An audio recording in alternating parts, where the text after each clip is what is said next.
ये चुनाव इसलिए इम्पोर्टेंट है कि आप लोग बीजेपी को यहां से भगाना है। ये बीजेपी ऐसी पार्टी है, लोगों को तोड़ने का काम, बांटने का काम करती है। इसीलिए उनके नेता लोग यही भाषा उपयोग करते हैं, बटेंगे तो कटेंगे। बांटने वाले आप ही हैं। हिंदू मुसलमान में झगड़ा लगाते हो, जाति जातियों में झगड़ा लगाते हो और महिलाओं में झगड़ा लगाते हो। अगले मत पिछले और मध्यम ये सब तुम ही करते हो और तुम बांटने वाले लोग हैं और बांटने वाले और काटने वाले भी तुम ही हैं। मैं पूछता हूं, कोई बीजेपी में, आरएसएस में कोई जान दिया है देश के लिए? अरे तुमने तो जान लिए हैं, बीजेपी वाले जान तो दिया नहीं देश के लिए। ब्रिटिश के जमाने में, उनके हुकूमत में ये सब काम करते थे उनके पास। गांधी जी जब ये भारत छोड़ो का आंदोलन निकाला, तब ये लोग सरकारी नौकरी ढूंढते उसमें जा रहे थे, बीजेपी और आरएसएस के लोग। और आज हमको बोल रहे हैं, हमको देशभक्ति का पाठ पढ़ा रहे हैं। मोदी जी कहते हैं कांग्रेस वाले हमेशा झूठ बोलते हैं। अरे भाई, हमको झूठ बोलने वाले आप बोलते हैं, लेकिन आप झूठों के सरदार हैं। आप 2 करोड़ नौकरी दे तुम बोले दिए, 15 लाख रुपए काला धन लाकर तुम्हारे जेब में डाल, तुम बोला डाल दिया, वो भी नहीं। अरे किसानों का दाम दुप्पट करके उनकी आमदनी बढ़ाता हूं, बोला किया। और ऐसे बहुत चीज झूठ बोला, उसीलिए मैं हमेशा उनको झूठों का सरदार बोलता हूं। मोदी जी, आप सेंटर में भी है, स्टेट में भी थे। कितने गुजराती गरीब लोगों को आपने मदद की, उसका आंकड़ा दो। वो आज भी गुजराती बाहर काम करते हैं, दूसरे देशों में जाते हैं, दूसरे स्टेट में जाते हैं। वो तुमको क्या काम देगा? आप देख रहे हैं देश लाइव, देश की आवाज। मैं आपका ज़्यादा वक्त नहीं लेना चाहता, क्योंकि जो कुछ बातें रखनी थी वो हमारे मीर साहब ने रखी, हमारे कैंडिडेट ने रखा। और आज आखिरी दिन है, और आखिरी दिन रहने के वजह से चुनाव की तैयारी भी करना पड़ता है और उनको हर जगह माँ कर मुखिया हैं, उनको मिलना भी है। तो इसीलिए मेरा उनका वक्त मैं बर्बाद नहीं करना चाहता हूँ।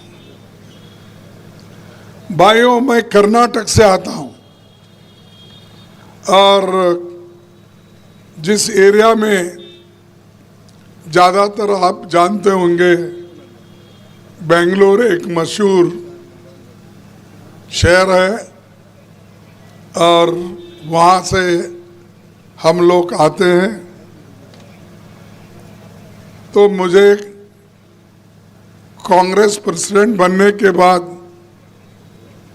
ये पहली बार इस इलाके में आने का मौका मिला और मैं भगवान बिरसा मुंडा जी, बाबा तिलका मांझी वीर वीर बुधु भगत सिद्धू कानू की धरती झारखंड को नमस्कार करता हूं, नमन करता हूं। 13 नवंबर को पहले चरण में पार्टी के मतदान होना है। ये मतदान बहुत ही इम्पोर्टेंट है और ये चुनाव भी इम्पोर्टेंट है।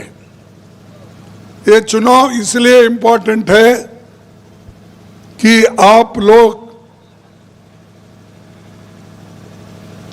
बीजेपी को यहां से भगाना है। ये बीजेपी ऐसी पार्टी है, लोगों को तोड़ने का काम, बांटने का काम करती है। इसीलिए उनके नेता लोग यही भाषा उपयोग करते हैं, बटेंगे तो कटेंगे। भाई कैसा, कौन बटेंगे? देश तो एक है और यहां एकता से सब लोग रह रहे हैं, तो किनको आप बोल रहे हैं बटेंगे तो कटेंगे? इसका मतलब है किसी एक ग्रुप को, किसी एक जाति को लेकर, किसी एक धर्म को लेकर आप ये भाषा बोल रहे हैं। ये अच्छी बात नहीं, देश के लिए भी अच्छी बात नहीं। बांटने वाले आप ही हैं। हिंदू मुसलमान में झगड़ा लगाते हो, जाति जातियों में झगड़ा लगाते हो और महिलाओं में झगड़ा लगाते हो। अगले मत पिछले और मध्यम ये सब तुम ही करते हो और तुम बांटने वाले लोग हैं और बांटने वाले और काटने वाले भी तुम ही हैं। कहीं गड़बड़ चली कि अफवाहें फैल गई तो आप पहले, हम आपके लोग पहले रहते हैं वहां काटने के लिए और दूसरों को कहते हैं बटेंगे तो कटेंगे। अरे भाई, ये देश कभी बटने वाला नहीं है, लोग बटने वाले नहीं हैं। इस देश को महात्मा गांधी जी ने अपनी जान देकर, गोलियां खाकर इस देश को बचाया है, सुरक्षित किया है। इंदिरा गांधी जी ने देश में एकता रखने के लिए उन्होंने 36 गोलियां उनके छाती में गिरी। उनका शरीर छन्नी के जैसा हो, छन्नी छन्नी हो गया था। वो क्यों? देश एक रखने के लिए। राजीव गांधी, उन्होंने देश एक रखने के लिए अपने आप को कुर्बान किया। उनको एक महिला ने पेरम्बदूर में हार डालने के नाते वो उनके पास लाइन में खड़ी हुई और जब वो लाइन में खड़ी हुई, राजीव गांधी जी जो मंच पर चढ़ रहे थे, उस वक्त उस महिला ने उसको हार पहनाने की कोशिश की और उसी वक्त अपने कंबर को उन्होंने जो मानव बॉम्ब रखा था, वो मानव बॉम्ब फट गया और राजीव गांधी जी के शरीर के टुकड़े टुकड़े टुकड़े हो गए। वो पहचान नहीं सके क्या वो जमीन के लिए लड़ रहे थे? क्या अपने घर के लिए लड़ रहे थे?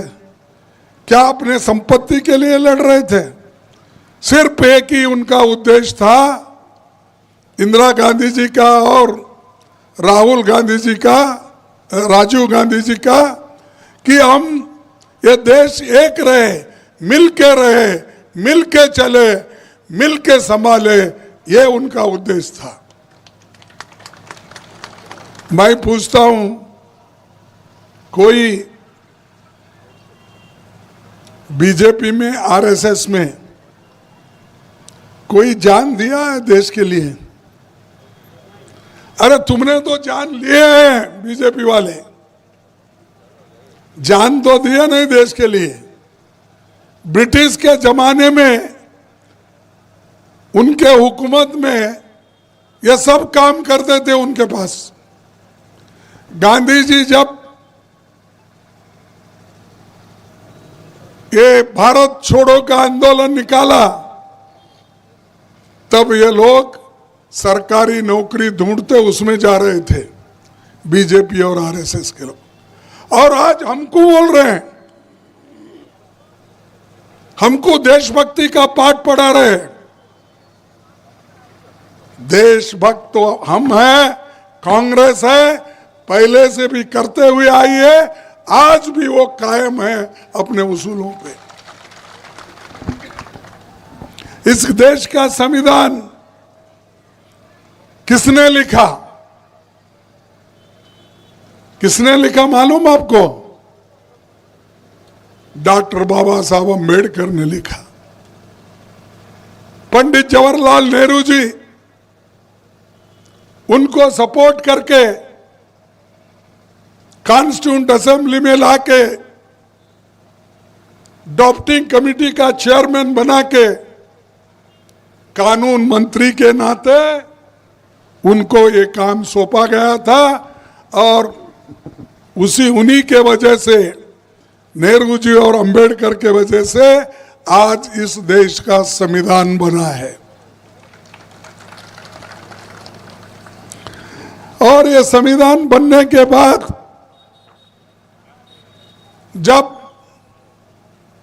आप उस संविधान को निकालना चाहते थे और इस संविधान को बदलना चाहते थे, तब कांग्रेस पार्टी ने अपनी मुहिम शुरू की। अगर इस संविधान को अगर किसी ने हाथ लगाया तो हम उसको रोक देंगे और जनता के पास जाकर वोट मांगेंगे कि भाई यहां पर तो एक गद्दार सरकार है, लोगों के हकूक को छीन रही है, तो आप हमारी मदद करो। पार्लियामेंट में आप लोगों ने मदद की, इसीलिए आज मोदी को बहुमत नहीं आया, इसीलिए संविधान के संशोधन का काम रुक गया। यह बहुत बड़ा काम आपने किया और 20-25 सीट हमको आते तो मोदी जी घर में बैठते थे। अब तो उनके दो टांग नहीं है, दूसरों के लगा लिए। एक नीतीश की टांग है, दूसरी चंद्रबाबू नायडू की टांग है। ये दो टांगों के ऊपर ठहरे हैं। वो दो अलग एक दिन हो गए तो मोदी जी धमार बोल के गिर जाते। तो ये काम तो बड़ा काम है, देश के लिए आपने किया, लेकिन अब आपको पार्लियामेंट में भी, एक असेंबली में भी करना है, क्योंकि असेंबली जितने हम जीतेंगे, कितने स्टेट हम जीतेंगे, वो भी मोदी जी को संविधान संशोधन करने के लिए रोक देगा। क्योंकि 50% राज्य किसी भी कॉन्स्टिट्यूशन अमेंडमेंट को रोकने के लिए अगर सपोर्ट नहीं करेंगे 50% लोग, तो वो रुक जाती है। इसीलिए ये इलेक्शन जीतना जरूरी है। एक तरफ गठबंधन की सरकार आपको मदद कर रही है और हम जो है हमारी सरकार बनने के बाद हम थोड़े वायदे किए हैं, उसको जरूर निभाएंगे। मोदी जी कहते हैं कांग्रेस वाले हमेशा झूठ बोलते हैं। अरे भाई, हमको झूठ बोलने वाले आप बोलते हैं, लेकिन आप झूठों के सरदार हैं। आप 2 करोड़ नौकरी दे दूं बोले दिए, मिला होगा यहां पर, इसलिए आप गपचुप है। नहीं, अरे मोदी कैसा झूठ बोलता है? प्रधानमंत्री हो के 2 करोड़ नौकरी देता हूं मैं बोल के नहीं देता, नहीं दिया आपको। क्या मौल साहब आपको कुछ न दिया शायद, इसीलिए आप हाथ बैठ गए। 15 लाख रुपए काला धन लाकर तुम्हारे जेब में डाल दूं बोला, डाल दिया, वो भी नहीं। अरे किसानों का दाम दुप्पट करके उनकी आमदनी बढ़ाता हूं बोला, किया। और ऐसे बहुत चीज झूठ बोला, उसीलिए मैं हमेशा उनको झूठों का सरदार बोलता हूं। यह सरदार कुछ नहीं करता, आप जो कमाते हैं वो खाते बैठता है। हम महिलाओं को 1000 से बढ़कर 2500 रुपए दिसंबर महीने से देने वाले हैं और 450 रुपए में एक गैस सिलेंडर आपको मिलेगा। एमएसपी 2400 रुपए में बढ़कर 3200 रुपए एमएसपी की कीमत होगी।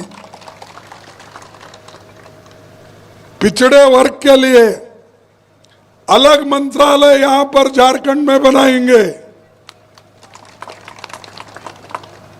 और ओबीसी कमजोर तबकों के कल्याण के लिए शानदार काम हम लोग कर रहे हैं, आगे भी हम करेंगे।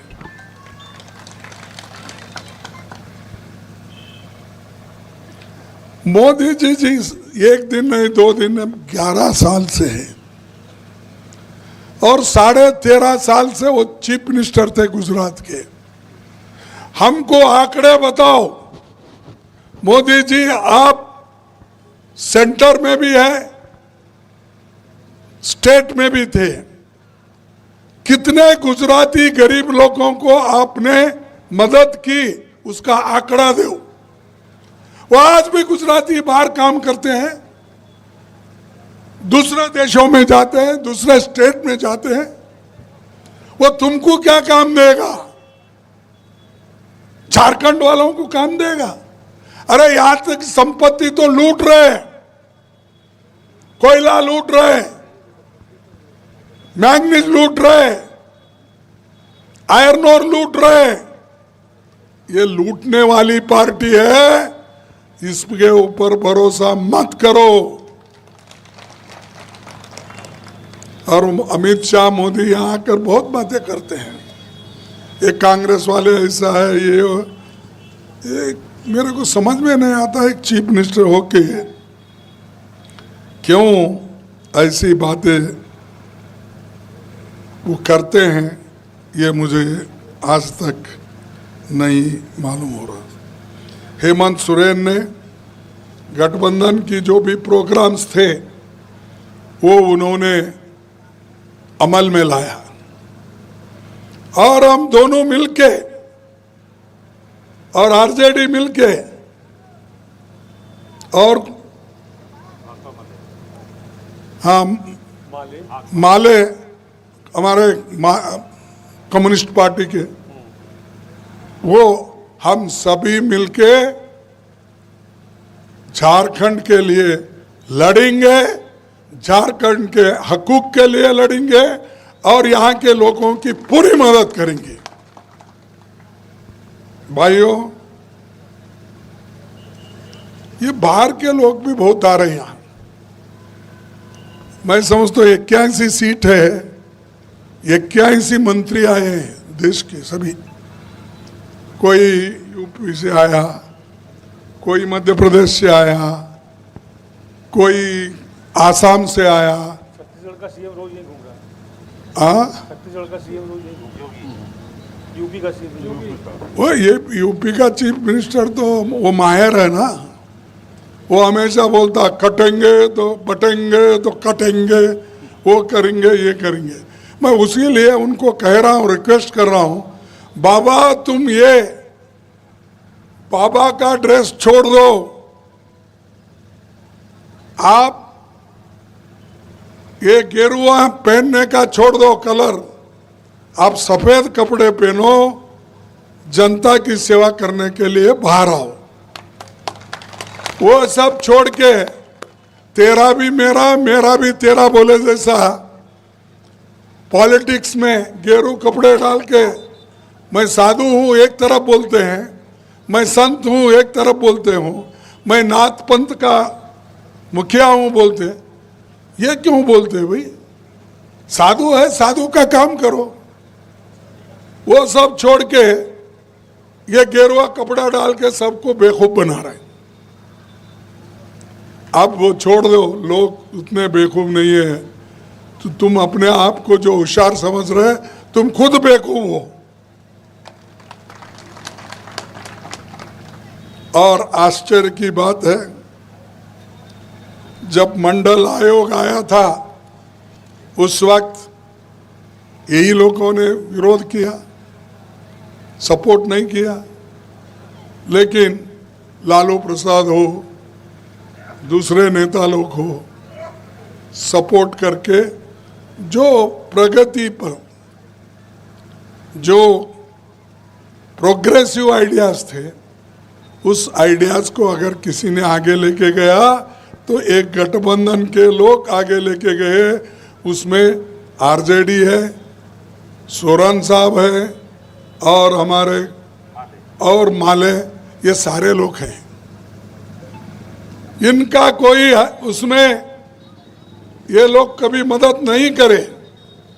तो मैं आपसे ये विनती करूंगा, जल जंगल जमीन को आपका रक्षा करना जरूरी है। और ये तीनों जल जंगल जमीन खींच लेके जा रहे हैं, ले जाके अडानी को दे रहे और अंबानी को दे रहे, ऐसे बड़े बड़े लोगों को ये दे रहे हैं और इनसे कोई फायदा नहीं। अमीर लोगों का तो कर्जा ये बीजेपी सरकार मोदी ने तो माफ करा, 16 लाख करोड़ रुपए उनका कर्जा माफ कर दिया। कितना? 16 लाख करोड़ रुपए आपका कर्ज माफ हुआ। जैसा कि मनमोहन सिंह जी ने 72,000 करोड़ रुपए किसानों का कर्जा माफ कर दिया था पूरे हिंदुस्तान में। ये कभी किया है ऐसा काम? इनको कुछ नहीं चाहिए गरीबों के लिए। और आज इस देश में यह हालत है, इस देश में 5% लोग ऐसे हैं उनके पास देश की 62% संपत्ति है। 5% लोगों के पास 62% संपत्ति है। और हिंदुस्तान के 50% गरीबों के पास 3% संपत्ति है। तीन। अरे 5% लोग 62% संपत्ति इस देश का लूट रहे हैं और गरीब के पास सिर्फ 3% है। इस दूरी को कम करने के लिए कांग्रेस ने बड़ी कोशिश पहले से करते आई। बड़े बड़े कारखाने इसीलिए बनाए, बड़े बड़े स्कूल्स निकाले, कॉलेज निकाले, मेडिकल कॉलेज निकाले। ये सब करने के बावजूद भी अभी भी मोदी बोलते कांग्रेस 70 साल में क्या किया। अब 70 साल बोलने का छोड़े वो, क्योंकि खुद ही उनको 11 साल हो गए और वाजपेयी जी को 6 साल, अब इनके 20 साल हो गए। और ये क्या नाम रखते दूसरों को? तुम्हारा हिसाब दो ना, आपने 20 साल तक अब क्या काम किया, पहले हिसाब दो। हम तो हर साल हिसाब देते हैं, लेते हैं, हर इलेक्शन में देते हैं। तो इसलिए भाइयों, यहां पर रांची में हम सेंट्रल यूनिवर्सिटी बनाए थे और IIM बना। ये सब कांग्रेस के वक्त बना, यूपीए गवर्नमेंट के वक्त बना। अपने वादे तो हम पूरे किए, लेकिन मोदी जी एक भी अपना वायदा पूरा नहीं किया। यहां ओबीसी के आरक्षण के लिए 14 से बढ़ाकर 27% करने का एक रेजोल्यूशन असेंबली में पास हुआ था और 10% से 12% दलितों के लिए, 26 से 28% आदिवासी आरक्षण के लिए यहां पर हुआ। लेकिन वो गवर्नर के पास पड़ा है, आगे जा रहा नहीं, आपको रिजर्वेशन मिल रहा नहीं। और ओबीसी की बात करते मोदी जी, मैं ओबीसी हूं, मैं बैकवर्ड क्लास का। तुम कहां बैकवर्ड भाई? बैकवर्ड क्लास के तो चमचे हैं आप,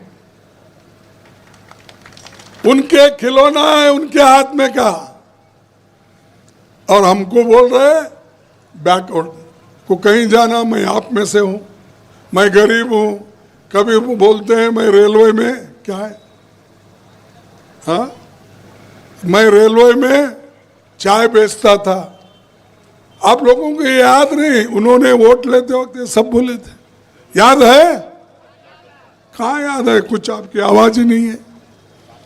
अरे मेरे दोस्तों, ये ऐसी बातें बोल बोल कर उसने हुकूमत में आया, वोट तो लिया लेकिन गरीबों को बोला गया। इसीलिए मैं आपसे एक बात आखिरी में करूंगा कि जितने भी यहाँ पर आज बड़े बड़े झारखंड में रांची जिले में आए हैं और वो बहुत काम हमसे हुआ, लेकिन वो आगे नहीं बढ़ सके। मोदी जी किसानों का कर्ज तो माफ नहीं करते। हमारा गठबंधन का सरकार यहां जब आएगा, वो जरूर लोगों के लिए काम करेगा और उनकी मदद भी किसानों के लिए करेगा। इसीलिए मैं एक दो शब्द आखिरी बोल के खत्म करूंगा। गरीब लहरों पर पहरे बिठाए जाते हैं, गरीब लहरों पर पहरे बिठाए जाते हैं, समुद्रों की तलाशी कोई नहीं लेता, समुद्रों की तलाशी कोई नहीं लेता। यानी गरीब लहरों पे पहरे बिठाए जाते हैं समुंदर की तलाशी कोई नहीं लेता, ऐसा ये जो बड़ा सेंट्रल में गवर्नमेंट है इसकी तलाशी कोई नहीं ले रहे। बाकी के लोगों को यही कह रहे, ईडी, सीबीआई, उसका घर में, इसके घर में, और उसको जेल में डालो, इसको जेल में डालो। ये काम मोदी जी कर रहे, डरा रहे। हम डरने वाले नहीं हैं, हम डरने वाले नहीं हैं। हम देश की रक्षा किए, जान दिए, और ये मोदी को डरेंगे हम? जेल में डालने दो, सलाखे के पीछे डालने दो, लेकिन इस देश के गरीब लोगों की, ओबीसी की, माइनॉरिटी की और दलित भाइयों की, हम महिलाओं की रक्षा करते रहेंगे और हम उनके साथ खड़े होंगे। तो इसलिए भाइयों, हमारे गठबंधन के सरकार को आप मदद करो। और एक बात आखिरी में ही बोलता हूं, जब राहुल गांधी अपने भाषण में ये कॉन्स्टिट्यूशन ऐसा रेड कॉन्स्टिट्यूशन दिखाते हैं, हम भी यही दिखाते हैं, लेकिन मोदी जी ने ये बोला, शाह ने ये बोला, ये कॉन्स्टिट्यूशन नक्सलवादियों का है, ये रंग उनका है। अरे ये देश का कॉन्स्टिट्यूशन है, तो बाद में बताएंगे। तो ये नक्सलवादियों का है, उन्होंने बोला। अरे भाई, अंदर क्या है, इसको ऐसा पकड़ो तुम, अंदर क्या है आप पढ़े नहीं, बाहर से बोल रहे। ये कोरे कागज का राहुल गांधी ने सबको बता रहा है, ये देखो, इसमें पढ़ो। अगर एक किताब खरीद के दो, उनको भेजो, मोदी जी को पोस्ट से भेजो। ये छोटी किताब इसलिए वकील लोग रखते, सभी रखते, कि कहीं भी गए तो साथ में रहे। इसकी भी मजाक उड़ाए उन्होंने। और जो हमको अर्बन नक्सलाइट कहने वाले, मोदी खुद ये किताब उन्होंने प्रेसिडेंट ऑफ इंडिया को दिया है। ये नक्सलवादी है फिर?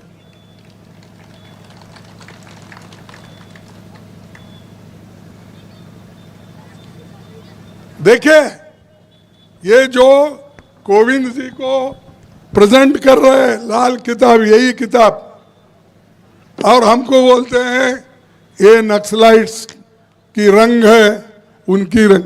अरे ये काला, ये तो ये जो कुमकुम रंग है, ये रंग तो शुभ होता है। महिलाएं कुमकुम पहनती है, ये कलर होता है।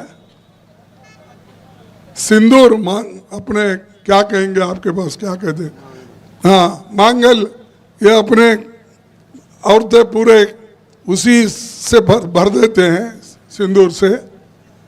तो उसको ऐसा, यानी इतनी चिल्लर बातें वो करते हैं। तो इसीलिए मैं आपको क्यों बता रहा हूं, कितने झूठ बोलते हैं मोदी जी। इसीलिए मैं उनको बोला, ये झूठों का सरदार है। और अब वो पहले तो हमको बोलते थे, ये जो हमारे मैया जो स्कीम है, उसको हम जो 1,000 रुपये दे रहे, उसका मजाक उड़ाते थे। कर्नाटक में जो हम किए, उसका मजाक उड़ाए। अब वो खुद ही सब जगह बोलते फिर रहे, अरे हम करे तो बुरा, तुम करे तो अच्छा। वो पवित्र हो गया। और इनका देखो, इनको कोई भी किसी फंक्शन को मत बुलाओ यहाँ पर। इसीलिए कहाँ हाथ लगाते हैं वहां कुछ ना कुछ गड़बड़ होता है। इन्होंने राम मंदिर को हाथ लगाया, वो टपक रहा है पानी से। इन्होंने बुलेट ट्रेन के लिए उद्घाटन रखा था, वो फूल टूट गया।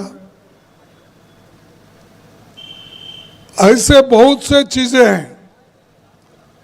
गड़बड़ में काम कराना, क्वालिटी काम नहीं, तो वहां पर ये हमेशा गड़बड़ करके सबको, देश को बर्बाद करते हैं।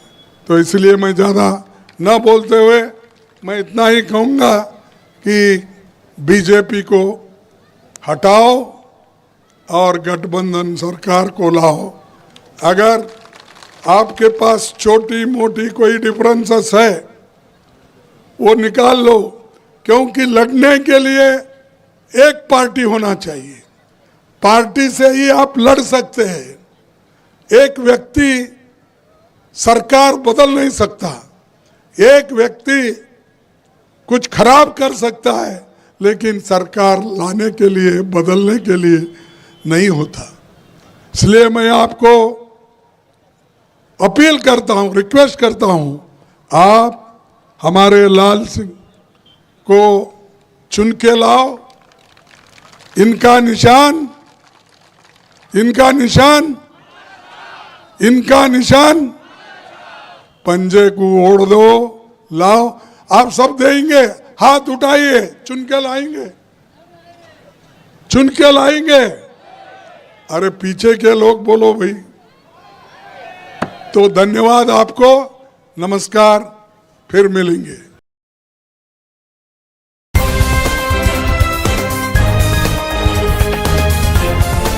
देश और दुनिया की तमाम छोटी और बड़ी खबरों के लिए हमारे चैनल को सब्सक्राइब करना न भूलें और बेल का बटन जरूर दबाएं।